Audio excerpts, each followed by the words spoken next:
Hi,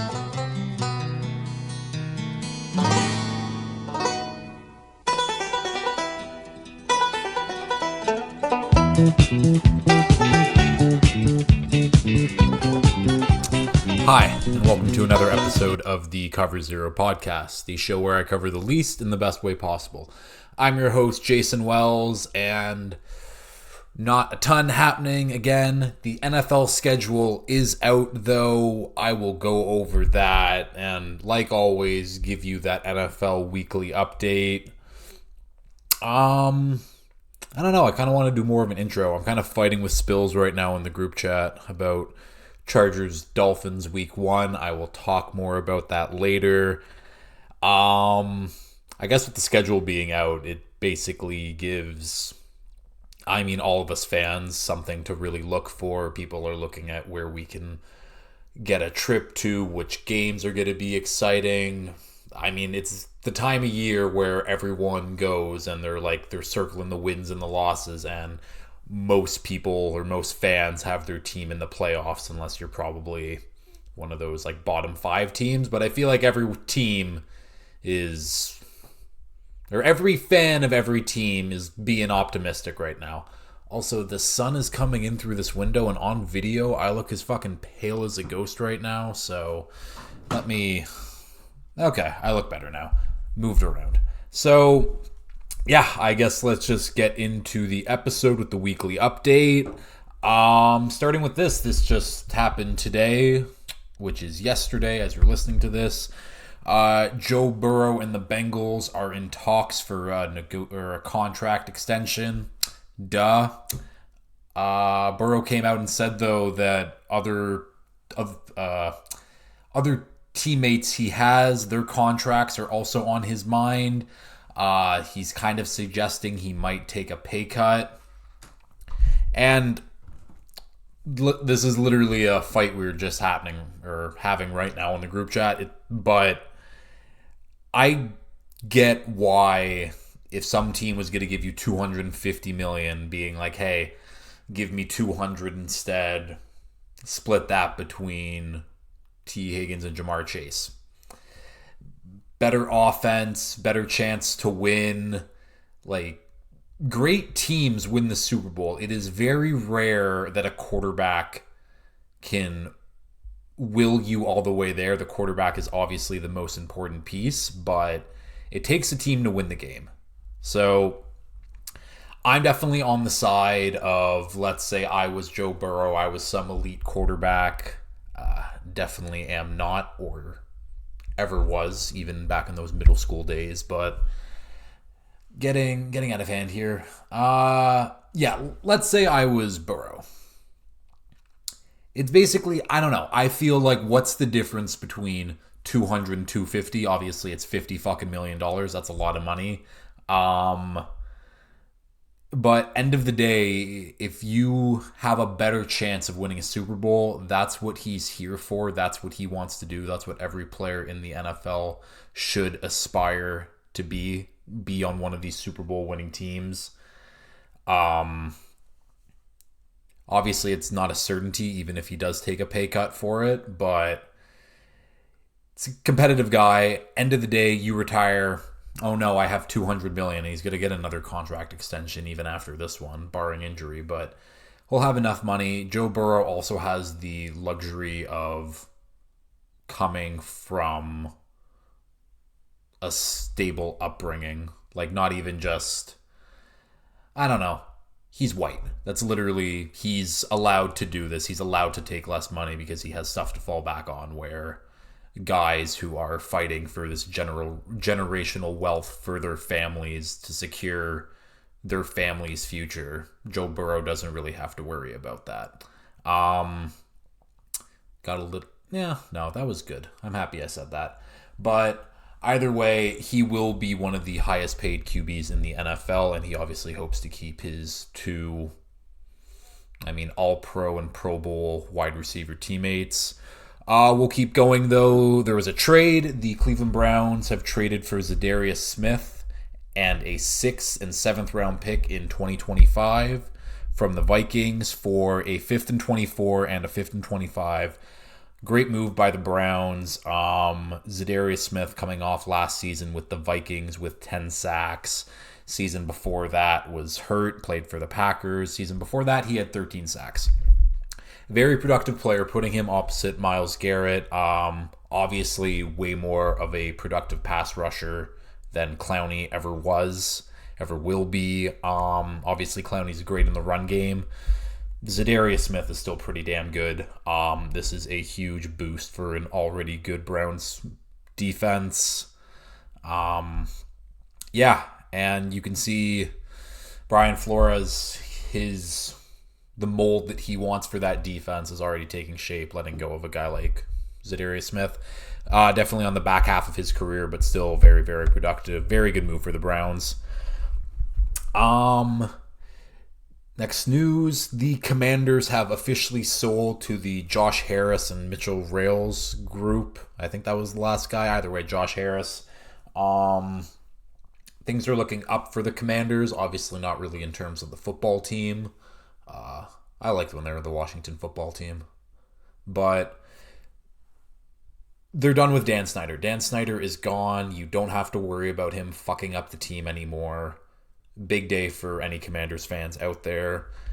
Keep going to some signings here. The Dolphins have made 2 moves. They signed 2 former first-round picks, Isaiah Wynn and Cedric Ogbuehi. Obviously, Wynn coming from the Pats, was a first-round pick 2019? Either way, up and down career for Wynn. He's been hurt a lot. He's had some good years. Last year, he absolutely stunk. This is just tackle depth. This is all these signings were. Cedric Ogbuehi, again, former first-round pick. I think he's played for 8 teams. Let me see. He played for the Jags, played for the Bengals, he played for the Seahawks, played for the Panthers. I don't know. He's played a lot, but either way, he's been in the league now, or maybe he's played for 8 years. I think he's played for 8 years. Playing in the NFL for 8 years, you got to be pretty decent. No way, or I'm not expecting him to come in and start. Isaiah Wynn, I do think, has a chance to start for this team, maybe at left guard, taking over Liam Eichenberg's spot because he's fucking terrible. Maybe battle it out with Austin Jackson. But the Cedric Ogbuehi move, I mean, it's better than... who are our backup tackles? We got Brandon Shell and Greg Little. Like, those guys just flat out stink. Cedric Ogbuehi, better than that. Not great, better than that. Moving on to some couple other signings from the Texans. The Texans have signed former Seahawk and Jag Shaq Griffin, the cornerback out of UCF, I believe. I think he played there with his brother. And they also signed another Shaq Mason from the Bucks and formerly the Patriots also. Good move to get Shaq Griffin. I mean, Shaq Griffin got a bag from the Jags and he was cut after a year or maybe 2 years of being there. So there's obviously talent there. Just he needs to find that, obviously. He'll be paired next to Derek Stingley. He won't have to shadow ones anymore, be the number one guy on the field. So hopefully he gets back. I mean, I trust DeMeco Ryans to get that defense right. And Shaq Mason. So this Texans offensive line is actually very good. Weird to say, but I mean, Laramie Tunsil, one of the best left tackles in football. Thank you, Laramie, for changing the Dolphins' lives forever. Shaq Mason now at left guard. Juice Scruggs is their rookie second-round pick out of Penn State. He's slated in to be their starting center. Titus Howard has developed into a nice right tackle, and I forget who their right guard is. He's not very good, but either way, it's a solid line. CJ Stroud is coming into his rookie year, and he'll have a good run game, and he'll have a good offensive line. The weapons around him, not the best, but you will be able to see what CJ Stroud is capable of because he will have proper things to keep his game afloat anyways, and he won't have to be running for his life and worried about, I mean, he should always be worried about taking that hit, but Texans O-line is sneaky pretty good. That's all I'm really trying to say. Next news up. Basically, the Vikings have not officially said, but it looks like it's happening. Dalvin Cook will no longer be a Viking next season. I'm calling the shot. I think he's going to be a Miami Dolphin. I think that we are going to sign him post June 1st. He will be a post June 1st cut from the Vikings. And yeah, even on the Vikings Twitter banner where like they have all the players up there, they removed Dalvin Cook and put Alexander Mattison. So Dalvin Cook is gone. He will be a Dolphin. Watch the fuck out. Dolphins are coming. Yeah, again, the Vikings just free up money. They know that they can't win. They know that season last year was a fluke, so try to restock. Another signing, Foster Moreau, the Raiders tight end who got diagnosed with cancer. I think it's lymphoma. He got signed to I think it was a 3-year, $12 million contract from the Saints. That's absolutely awesome for the Saints to do that. I think the Saints were rumored to sign him in free agency before that.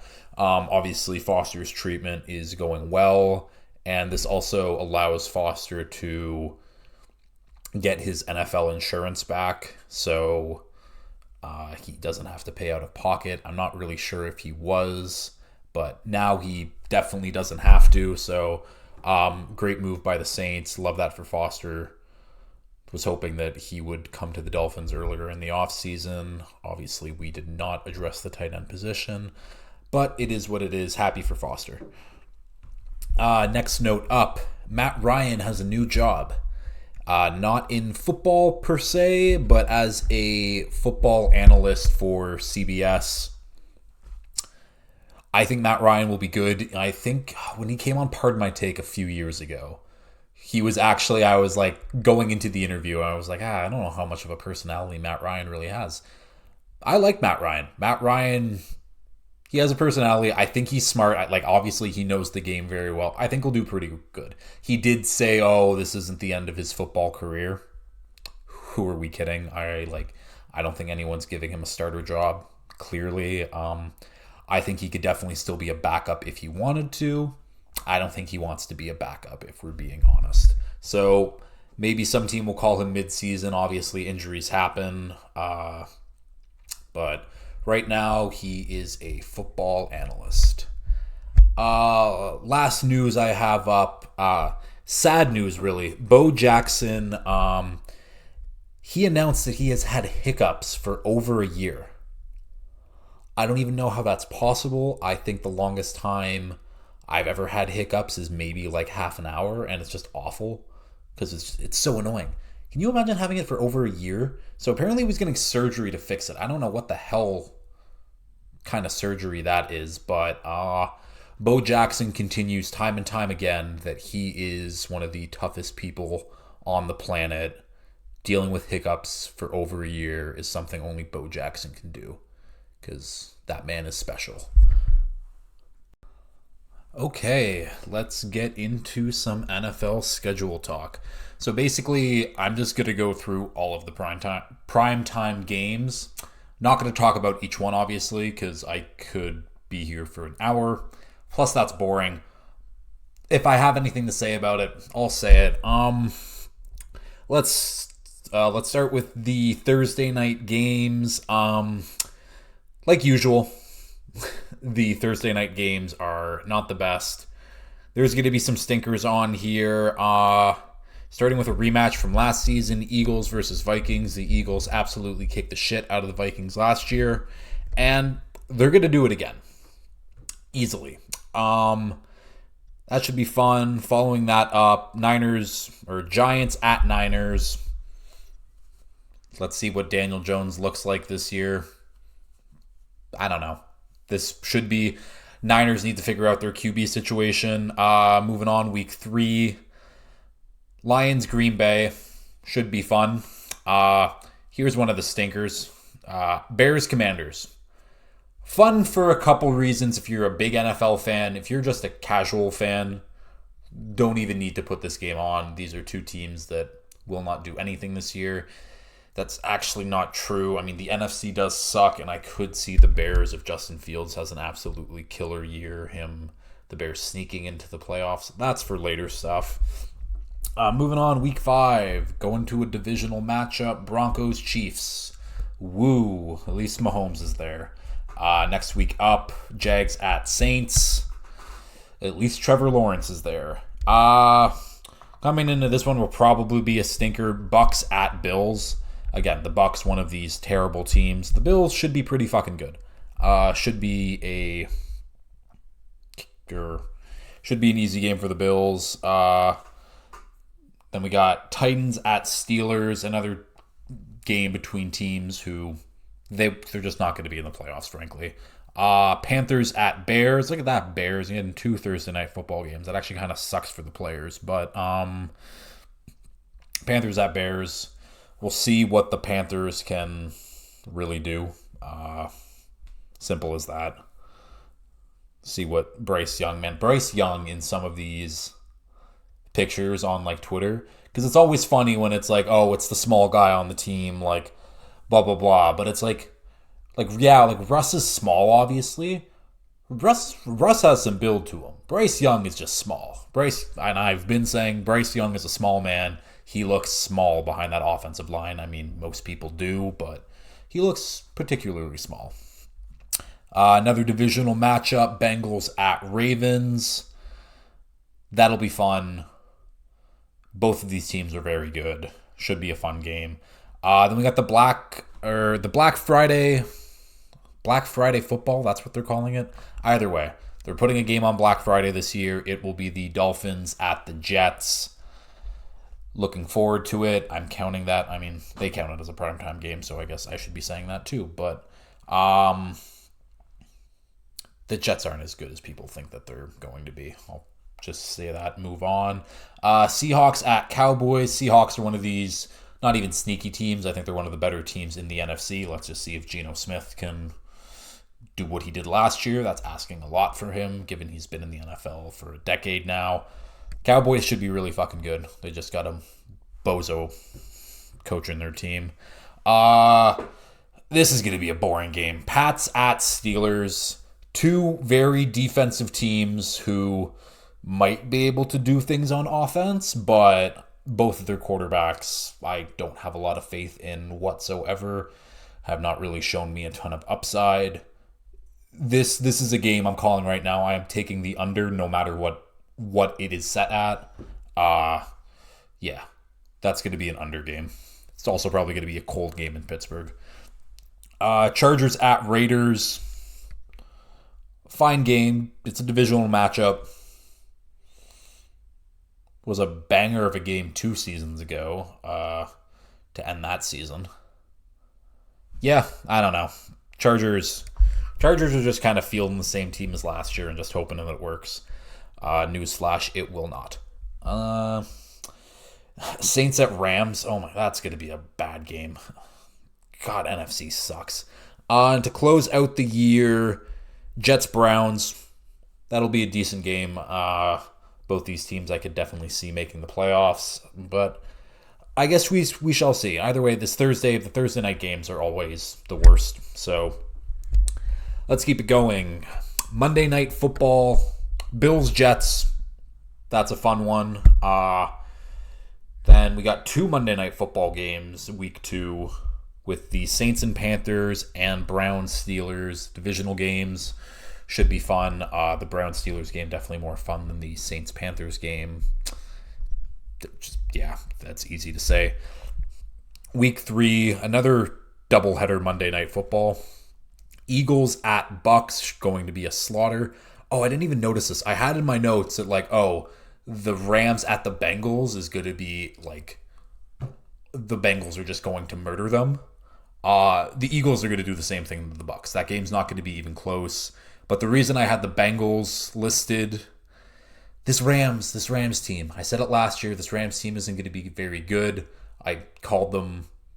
Actually, I had them in the playoffs last year, and but I just didn't think that they were contenders. They weren't even close. They were a very bad team last year.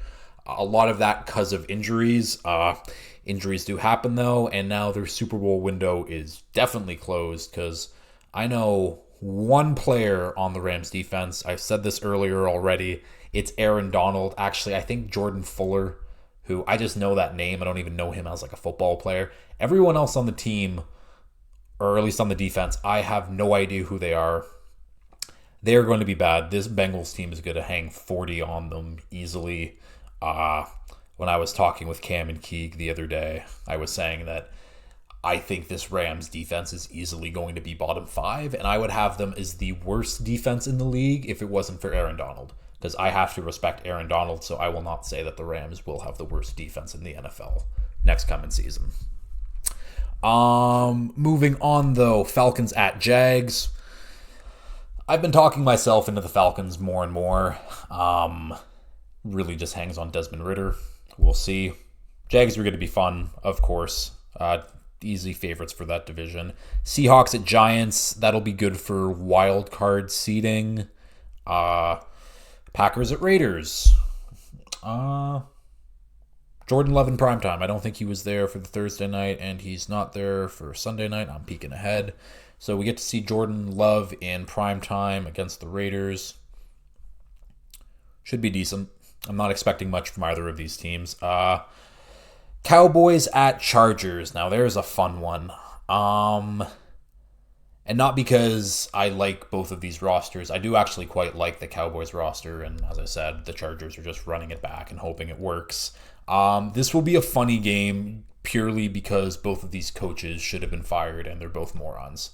So there will be dumb coaching decisions made. I can guarantee that. Yeah. I don't think that Mike McCarthy and Brandon Staley should have jobs right now, but that's just my humble opinion. Next week up, Niners at Vikings. Again, this Vikings team is just kind of in limbo right now. They're not trying to make a run. 1 year left at Kirk. Could be sneaky. Again, Niners need to figure out quarterback. Raiders at Lions. Lions should win this game. The Lions are also very overhyped right now after them being everyone's darling last year. Chargers at Jets. Should be a decent game. Jets defense, pretty good, obviously. Aaron Rodgers. Not going to talk much about it, though. Broncos at Bills. Nothing. Eagles at Chiefs, the Super Bowl rematch in Arrowhead.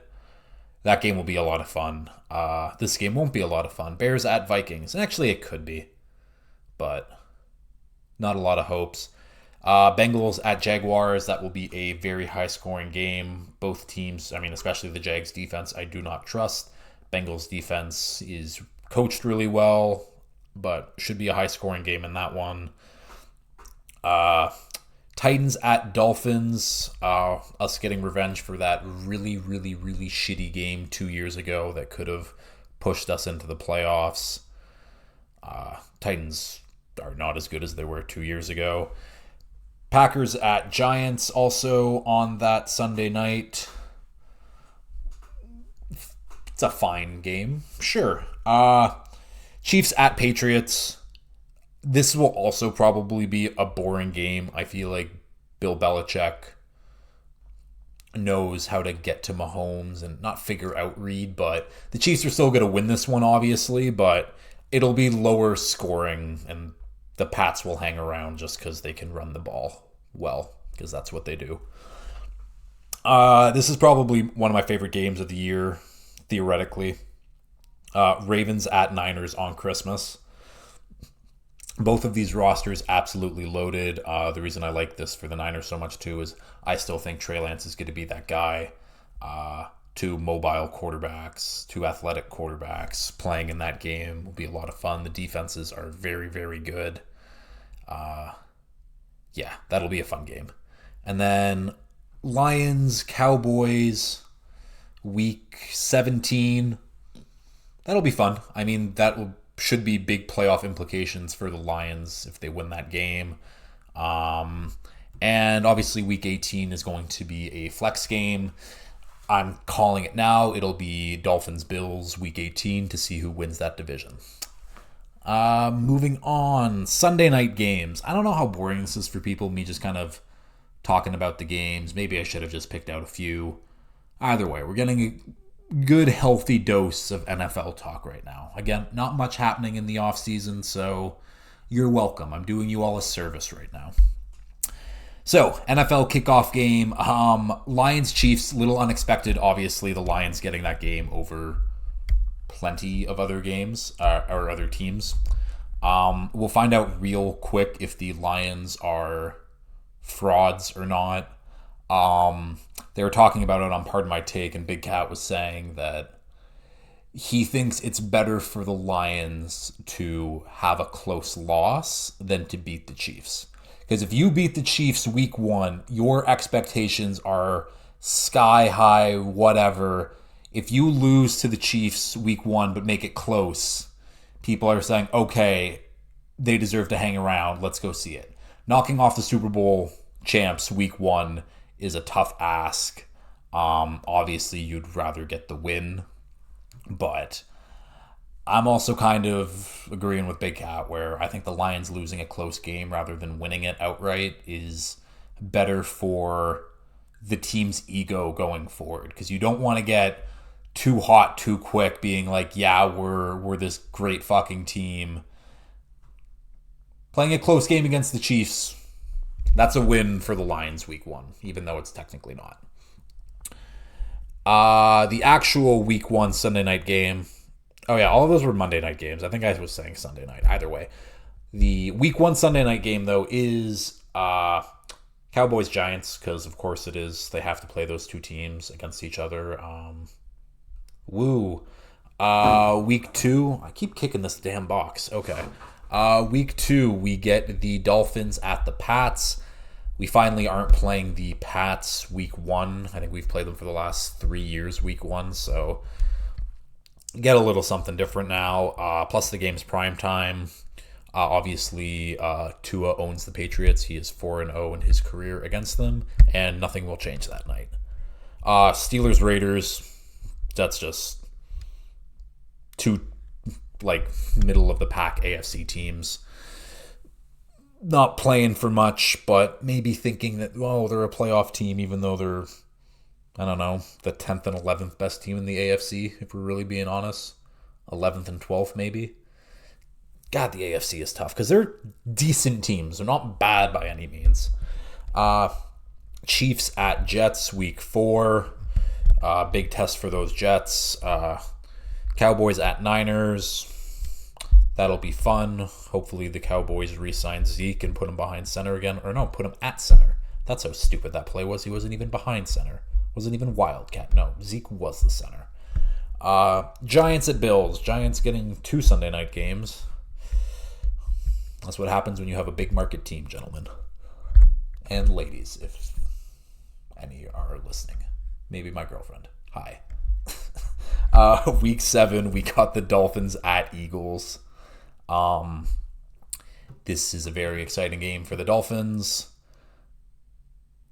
Looking forward to it a lot. Obviously, those first 6 weeks will be very telling how I'm feeling going into this game.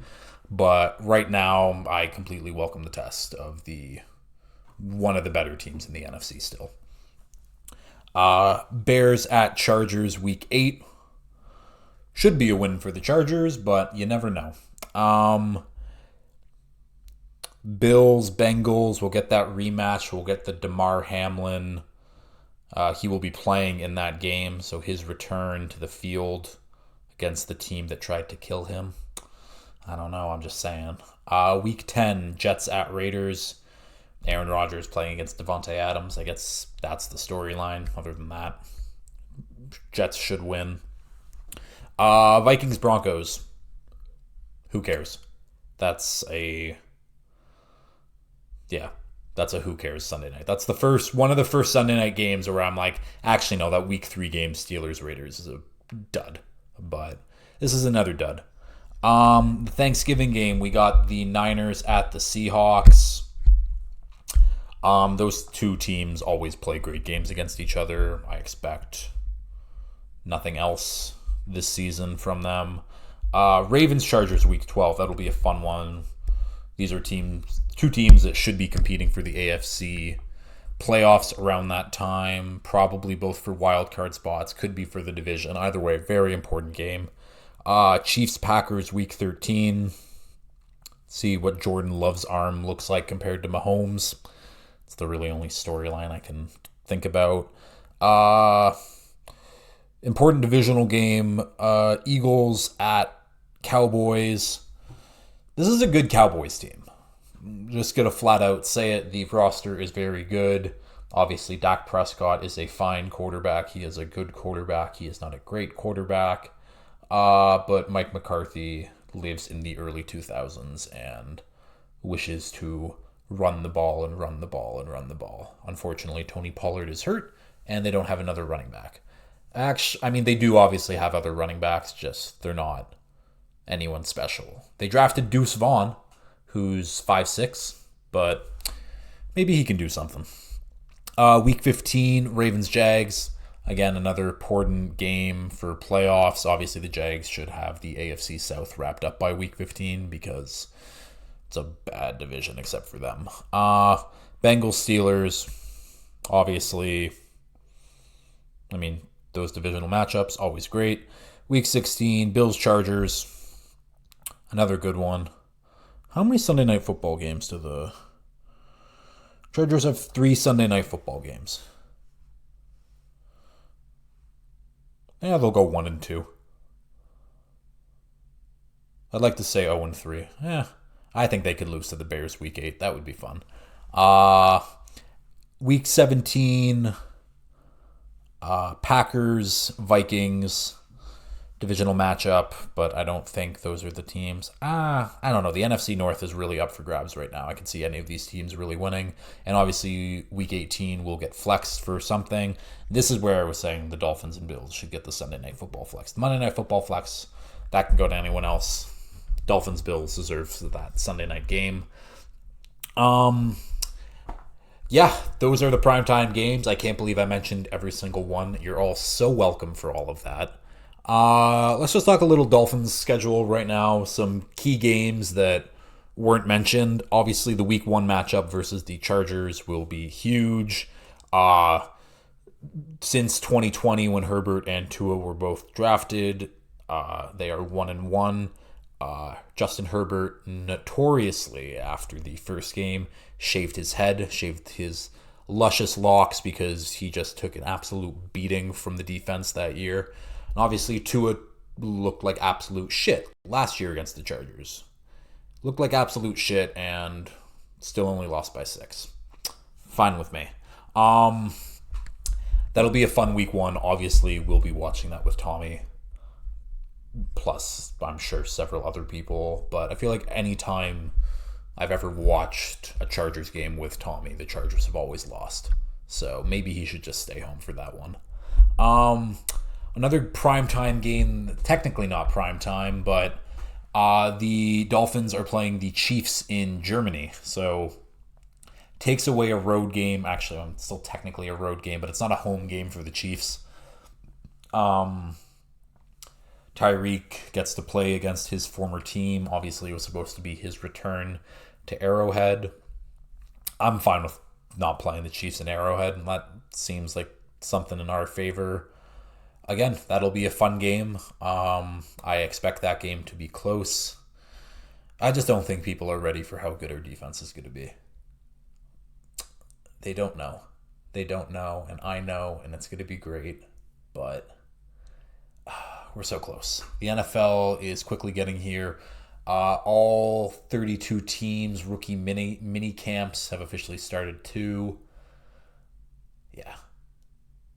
We're almost there. We're not almost there. I mean, fuck, we still got 2.5 months until preseason football. 1.5 months until training camp, though. Ooh. But yeah, really, since after the schedule drop, this is where things get hard to talk about. NFL wise, because not a lot is happening. There will be very few signings from here on out. I don't know if any trades, but this is when I need to start having people on and we can do these fun draft shows about who knows what. But yeah, I guess I'll just end it here. If you've liked this, please like, share, retweet, subscribe, all that fun stuff. I am posting on YouTube again, and until next time, peace.